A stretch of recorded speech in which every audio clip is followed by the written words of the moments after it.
Sahabat, pernah kepikiran nggak kita sebagai muslim, kalau kita baca sirah Nabi, para sahabat itu bisnisnya gimana sih? Normatif, dogmatif, atau ada hal-hal yang sifatnya strategi yang bisa kita ambil? Terus, mana caranya? Teknisnya, taktisnya, kemudian kita baca yang ada adalah kekayaannya jor-joran, sedekahnya jor-joran, luar biasa. Mau tahu apa mau tahu banget? Terus, apakah masih relevan dan bisa kita praktekkan dalam kondisi kekinian saat ini? Apakah dia tetap akan cocok untuk menjadi pilihan strategi kalau memang strateginya ternyata juga sesuatu yang sifatnya taktikal dan bisa kita contoh, bisa kita tiru? Nah, maka jangan sampai kemudian kita nggak tahu, dan mudah-mudahan tadabbur kali ini dari sahabat menjawab itu semua.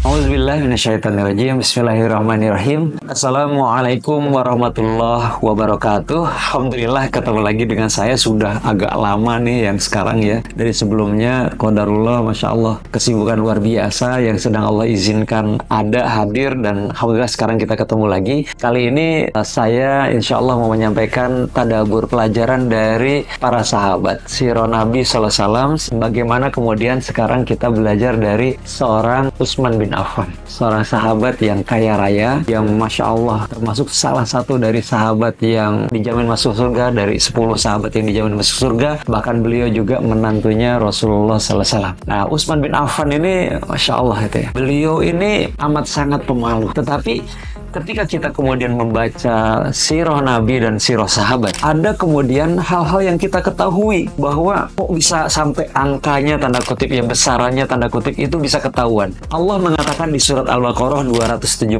begini, Auzubillahi minasyaitonirrajim, in tubdu shadaqati fa ni'mahi wa in tukhfuha wa tu'tuhal fuqara'a fa huwa khairul lakum. Jadi kata Allah Subhanahu wa taala, jika kamu menampakkan sedekahmu maka itu adalah baik sekali, dan jika kamu menyembunyikannya lalu kamu memberikan ada orang-orang fakir dengan diam-diam tadi, itu menyembunyikan jauh lebih baik bagimu. Nah, artinya dua hal ini boleh, dan kalau kemudian benar-benar tidak ada yang boleh tertampak atau terlihat, kita nggak bisa belajar seperti apa dahsyatnya kemampuan ataupun juga para sahabat itu dalam berlomba-lomba bersedekah. Nabi juga mengatakan begini, innallaha yuhibbu ayyara athara ni'matihi ala abdihi. Jadi Allah, kata Nabi, sesungguhnya Allah itu senang melihat tanda nikmat yang diberikannya tampak pada hambanya. Diriwayatkan oleh At-Tirmizi, Hakim, dan Baihaqi, dan sanadnya itu Hasan Sahih insyaallah. Beliau itu seorang yang paling pemalu gitu ya di antara seluruh umatmu, kata Nabi. Fa asdaquhum hayatan Utsmanu. Jadi Utsman ini pemalu banget, Masya Allah. Padahal Utsman ini kaya rayanya luar biasa, dan beliau ini termasuk salah satu sahabat yang kayaannya itu sampai membuat beliau tuh punya piutang di mana-mana.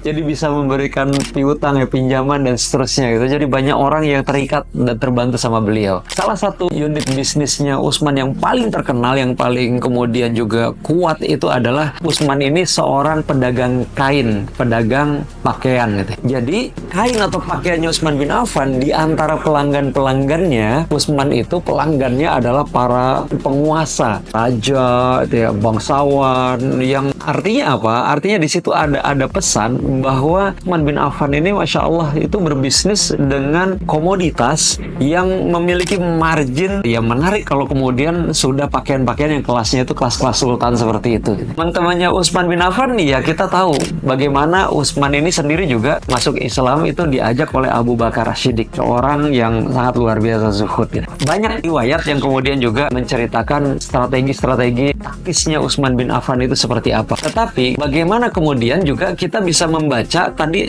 Allah Subhanahu wa taala tuh mengatakan ada jejak-jejak nikmat yang Allah juga senang ketika itu ditampakkan oleh hambanya. Jadi Utsman ini dia pernah memakai pakaian dalam satu riwayat dengan pakaian yang kayaknya kasar, yang harganya mungkin hanya sekitar 4-5 dirham aja. Tapi juga Utsman bin Affan di riwayat lain oleh Sulaim Abu Amr itu diriwayatkan bahwa Utsman bin Affan ini, kata beliau, aku pernah melihat Utsman bin Affan mengenakan jubah buatan kerajaan Yaman seharga 100 dirham. Jadi kurang lebih kalau kurs waktu 16 ribuan gitu ya, kalau sekarang kan dekat ke 17 ya, itu sekitar 60 juta. Tidak kemudian selalu dalam pakaian yang biasa atau tidak kemudian dalam pakaian yang mewah-mewah. Karena beliau juga pernah berpakaian yang berbahan ya campuran gitu ya, yang harganya sampai 200 dirham. Dari mana sih kemudian juga Utsman bin Affan ini punya penghasilan? Nah, ini yang kemudian nanti kita belajar juga teknis strateginya ya di bagian yang kedua insya Allah. Ini bagian yang pertama. Utsman bin Affan ini punya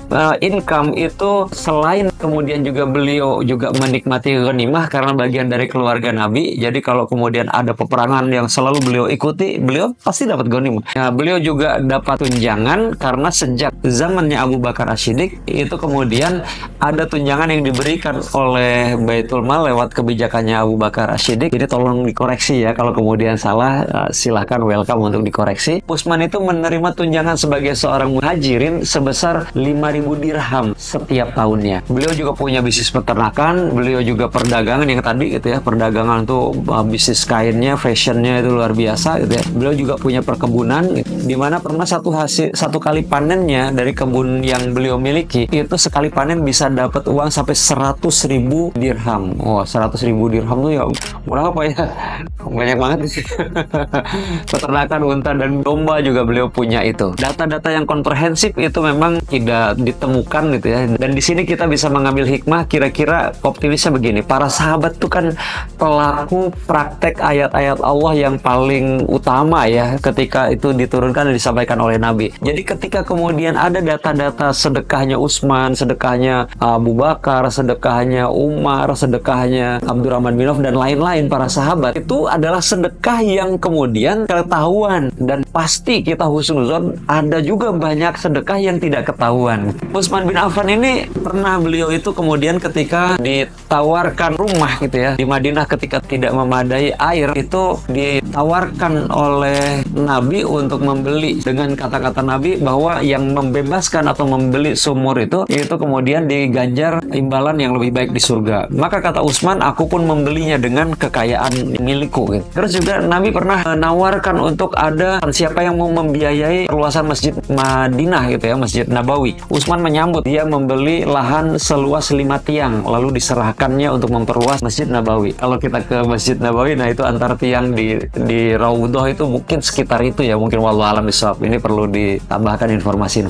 Jadi Masya Allah, bagaimana kemudian kita bisa membaca gitu ya. Contoh saja, Utsman bin Affan itu ketika dagang itu menyedekahkan perlengkapan untuk perang Tabuk misalnya, itu sampai nilainya itu sampai kalau dirupiahkan itu 4,8 miliar lah kurang lebih, atau 8.000 dirham. Terus dalam bentuk uang tunai itu sampai 6 miliar. Itu dalam bentuk perlengkapan 200 unta dengan semua perlengkapannya dan seterusnya gitu ya. Lalu kendaraannya saja itu ada sampai lebih dari 900 unta gitu ya, dan juga ada berpuluh-puluh kuda perang. Wah, itu kalau diuangkan tuh besarnya luar biasa. Masya Allah gitu ya. Kata Utsman, sejak aku masuk Islam, setiap tiba hari Jumat selalu memerdekakan seorang budak. Kecuali kalau pada hari itu lagi nggak punya, maka bukan kemudian tidak memerdekakan budak. Jadi kalau pas hari Jumatnya lagi belum ngumpul duitnya untuk memerdekakan budak, maka Utsman menunda besoknya. Harga satu budak yang dibebaskan itu bisa antara 200 jutaan sampai ke 500 jutaan gitu ya, harga satu budaknya. Dan Utsman itu bisa selama hidupnya itu ada lebih dari 2.000 budak yang sudah dibebaskan oleh beliau. Jadi subhanallah, Masya Allah, tabarakallah, luar biasa banget. Yang kemudian beliau lakukan, kalau transaksi dengan sahabatnya kita bisa membayangkan kekayaannya ya. Ini ketika kita baca sirah sahabat bisa bayangin kekayaannya. Beliau pernah membeli lahan dari Abdurrahman bin Auf seharga 40.000 dinar, sekitar 240 miliar sekali belanja lahan. Teknis-teknisnya insya Allah yang kemudian nanti kita kenali ya, seperti apa caranya seorang sahabat seperti Utsman bin Affan ataupun juga seperti Abdurrahman bin Auf itu dalam berbisnis sehingga mereka itu bisa menjadi dermawan yang dahsyat banget dalam bersedekahnya. Tapi juga kita akan belajar di yang kedua nanti adalah how to-nya, bagaimana treatment mereka dalam memperlakukan harta ataupun juga income yang mereka dapatkan. Stay tune insya Allah. Assalamualaikum warahmatullahi wabarakatuh.